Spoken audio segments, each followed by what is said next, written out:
Hello friend, study 94 में आपका बहुत बहुत स्वागत है। दोस्तों, यदि आपको वीडियो अच्छा लगे तो लाइक करें, शेयर करें, सब्सक्राइब करें, बेल आइकन पर क्लिक करें ताकि सबसे पहले आपको नोटिफिकेशन प्राप्त हो जाए। देखिएगा दोस्तों, इससे पूर्व हमने प्राचीनकालीन इतिहास के बारे में बात की थी, जिसमें प्राचीनकालीन इतिहास को हमने 3 भाग में डिवाइड किया था। इतिहास, आदि इतिहास और ऐतिहासिक काल। प्राग इतिहास कहे या प्रागैतिहासिक काल कहे, बात एक ही है।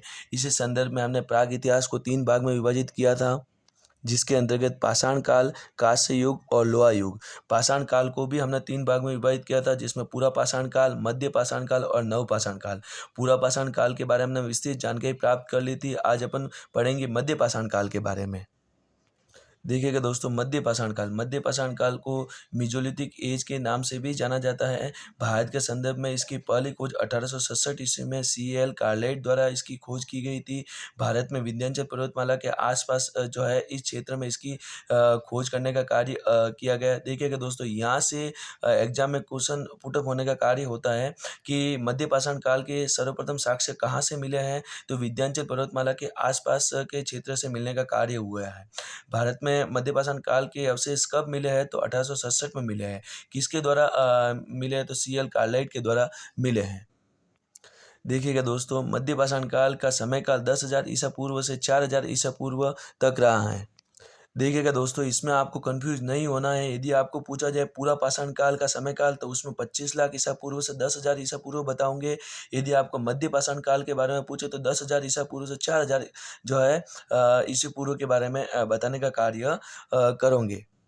मध्य पाषाण काल के प्रमुख विशेषताएं देखिएगा दोस्तों। मध्य पाषाण काल में शिकार करने की प्रवृत्ति का विकास हो गया था। हालांकि पूरा पाषाण काल में भी शिकार की प्रवृत्ति थी, लेकिन कुछ नया ट्रेंड लेकर, नई जो है स्थिति लेकर मध्य पाषाण काल में शिकार की प्रवृत्ति बढ़ने लगी थी। उसके बाद में मछली पकड़ने की भी प्रवृत्ति उसमें मध्य पाषाण काल में देखी जा सकती है। इसके अलावा खाद्य वस्तुएं संग्रहित करने की जो है स्थिति भी मध्य पाषाण काल में देखी जा सकती है। मध्य पाषाण काल में नयापन क्या आया कि यदि देखेंगे तो अपन पूरा पाषाण काल में पशुपालन की शुरुआत नहीं हुई थी, जबकि मध्य पाषाण काल में पशुपालन की शुरुआत हो गई थी। और सबसे पहले कौन से पशु को पाला गया था, तो कुत्ते को सबसे पहले पालने का कार्य हुआ था। ये नेट में यहाँ से क्वेश्चन आ चुका है दोस्तों कि जो है मनुष्य द्वारा सबसे पहले किस जानवर को पाला गया था, तो उसमें आप बताओगे कुत्ते को पाला गया था। देखिएगा दोस्तों, मध्य पाषाण काल में जहाँ औजारों की बात होती है, तो उसमें सूक्ष्म पाषाण उपकरण यूज में लिए जाते थे, जो बेलनाकार क्रोड़ों पर दबाव डालकर जो है ये उपकरणों का निर्माण होता था। इस विशेष तकनीकी को अलंकरण तकनीकी के नाम से भी जाना जाता है। देखिएगा, पूरा पाषाण काल में पत्थरों से औजार बनते थे, लेकिन वो जो है सूक्ष्म धारदार नहीं होते थे, जबकि मध्य पाषाण काल में ये सूक्ष्म व धारदार औजार बनने का कार्य हुआ है।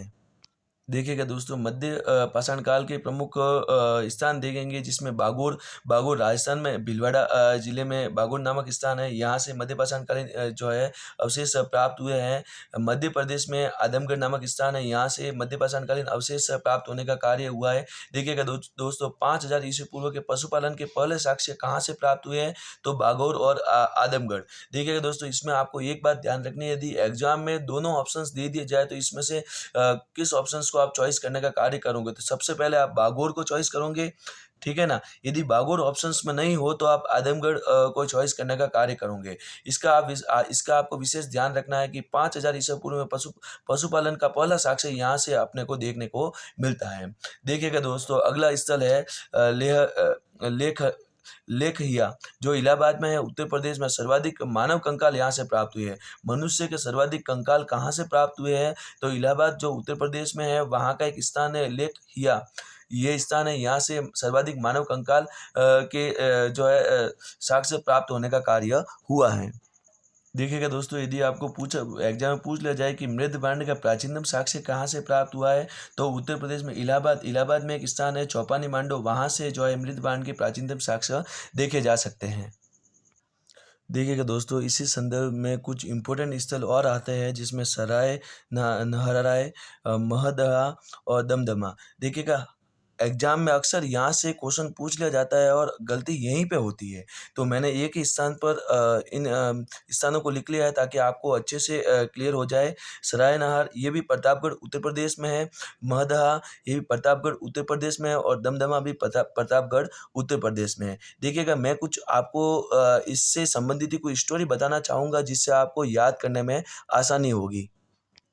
देखिएगा दोस्तों, एक स्टोरी इस प्रकार से है कि एक स्थान पर स्त्री और पुरुष थे जिसमें पुरुष को स्त्री पसंद आ गई और पुरुष ने जो है स्त्री से कहा कि मैं आपसे शादी करना चाहती हूँ। ये स्त्री जो है आभूषणों से अधिक प्रेम करती थी।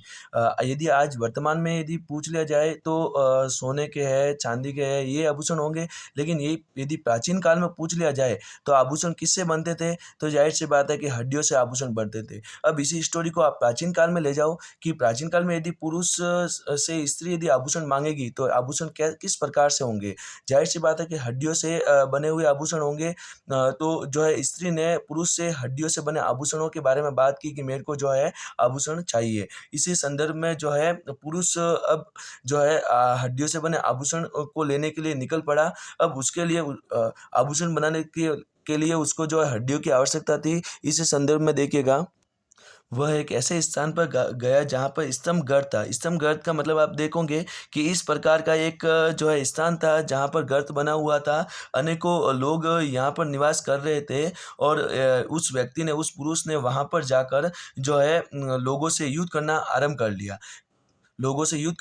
लिया। वहाँ पर कई लोगों को मार दिया और मारने के बाद में उनके जो है 4-4 नर कंकाल एक साथ जो है लेकर आ गया। तो आपको ध्यान रखना है कि युद्ध कहाँ से, तो प्रतापगढ़ उत्तर प्रदेश में सराय नहर से, ठीक है। 4 नर कंकाल कहाँ से प्राप्त हुए हैं, तो सराय नहर से प्राप्त हुए हैं और स्तंभगढ़ कहाँ पे है, तो जो है सराय नहर से है। अब जो है वह पुरुष अपने साथ 4-4 नर कंकाल लेकर कहाँ पे आया, महदड़ा में आया। अब इसके अंतर्गत आगे देखिएगा, अब उस पुरुष ने जो है स्त्री को कई आभूषण हड्डियों के बने आभूषण भी दिए और मृग संग के बने छल्ले से हल्ले आप याद रख लेना, तो ये भी जो है देने का कार्य किया।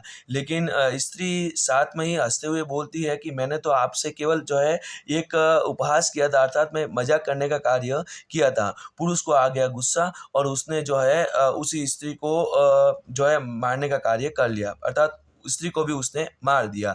अब इससे अपन को क्या जानकारी प्राप्त होती है कि जो है मृग हल के छल्ले यहाँ से प्राप्त हुए, हड्डियों से बने आभूषण जो है उस व्यक्ति ने वहाँ से लाए थे, तो ये भी जो है हड्डियों के आभूषण भी प्राप्त हुए और स्त्री और पुरुष के मध्य जो है प्रेम गाथा थी। तो पहले पुरुष ने स्त्री को मार दिया और फिर अंत में जो है स्वयं भी मर गया। देखिएगा इसी में आपको आगे याद रखना है दमदमा। दमदमा जो है ये भी प्रतापगढ़ उत्तर प्रदेश में ही है। इसमें आपको 3 और 5 याद रखने हैं। क्या याद रखना? 3 और 5। 3 नर कंकाल एक साथ यहाँ पे प्राप्त होने का कार्य हुआ है और 5 युगल शवाधान भी यहाँ पर प्राप्त होने का कार्य हुआ है। अब इसी के अंतर्गत प्रमुख स्थानों में आगे अपन बढ़ेंगे, जिसके अंतर्गत एक स्थान देखिएगा लंगनाज, ये गुजरात में है और मध्य पाषाणकालीन जो यहाँ के लोग थे उनका जो है संबंध, उनका संपर्क है वह हड़प्पा व अन्य ताम्र पाषाण जो है युगीन संस्कृति थी, उन वहाँ के लोगों से संपर्क होने का कार्य होता था। देखिएगा दोस्तों इसी संदर्भ में अपन आगे देखेंगे प्रागैतिहासिक शैल कला। शैल का मतलब क्या होता है दोस्तों? चट्टानें।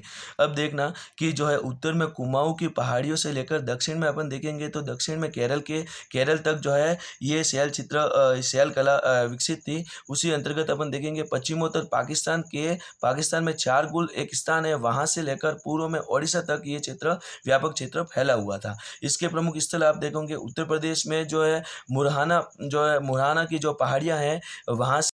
देखिएगा दोस्तों इसी संदर्भ में शैल चित्र के कुछ प्रमुख स्थान और है, जिसके अंतर्गत उत्तर प्रदेश में मुरहाना की पहाड़ियाँ जो है मध्य पाषाण काल के प्रमुख चित्रों के बारे में जानकारी प्रदान करती है। इसके अलावा मध्य प्रदेश में भीमबेटका, आदमगढ़ तथा लाखा जुआड़ ये भी मध्य पाषाण कालीन जो है साक्ष्य उपलब्ध कराने का कार्य करता है। इसी के अंतर्गत देखिएगा कर्नाटक में कापागल्लू नामक स्थान है, वहाँ से भी मध्य पाषाण कालीन अवशेष प्राप्त होते हैं। अब इसी संदर्भ में देखिएगा कुछ जो मध्यपाषाण कालीन शैल चित्र है, उनके क्या-क्या दृश्य अपने को देखने को मिलते हैं। इस संदर्भ में जैसे कि शिकार करने के दृश्य देखने को मिलते हैं, जिसके अंतर्गत एक बड़े पशु द्वारा छोटे पशु का शिकार करते हुए दिखाया गया है। मानव द्वारा भी शिकार करते हुए दिखाया गया है। इसी के संदर्भ में पशु, पक्षी या मछलियों के चित्र भी देखने को मिलते हैं।